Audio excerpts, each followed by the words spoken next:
Fait accompli? All that and more now on Graph's Grievances.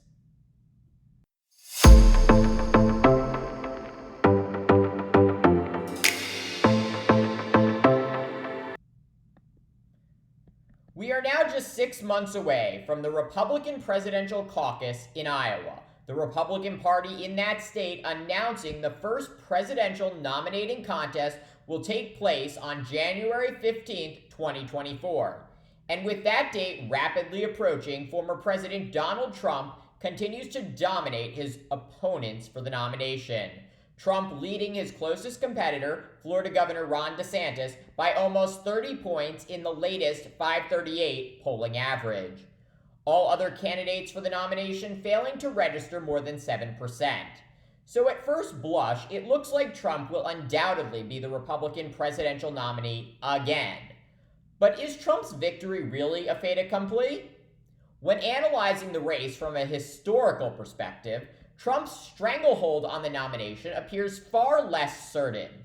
Look back at the Republican presidential primary race in 2008. At this point in that contest, July of 2007, guess who was leading the Republican field? Keep guessing. Rudy Giuliani.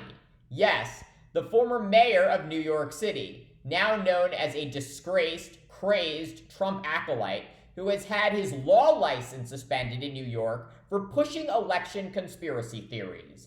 That guy, Rudy Giuliani, was leading the Republican field by a wide margin. His closest competitor for the nomination, Fred Thompson, the former U.S. Senator from Tennessee and television star, trailing Giuliani 10 points in a USA Today Gallup poll from this exact same week in 2007. And the guy who would eventually win the Republican nomination? The late U.S. Senator John McCain of Arizona, polling 14 points behind Giuliani. It would not be until January 2008 when McCain would be leading the field for the nomination, which of course he would eventually clinch in March of that year. And as we game out what might happen with this year's Republican primary, let's also look back at 2016. At this point in the race, July of 2015, former Florida Governor Jeb Bush was leading the race to be the Republican presidential nominee. And while it is correct that the eventual nominee, Donald Trump, was nipping at Bush's heels, Bush was still leading the race. Of course, Trump would go on to win the 2016 nomination and defeat Hillary Clinton for the White House.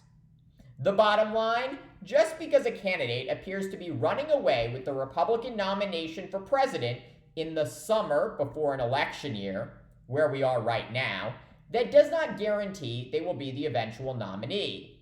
Rudy Giuliani and Jeb Bush did not even get close to their party's convention, both dropping out of the race months before their party's nominee would be crowned.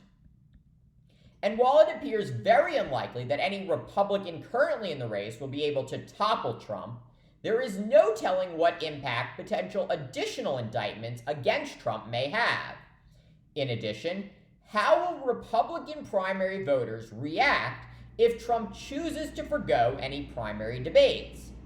Conversely, should Trump choose to debate, that could present an opportunity for one or more of his opponents to take him down.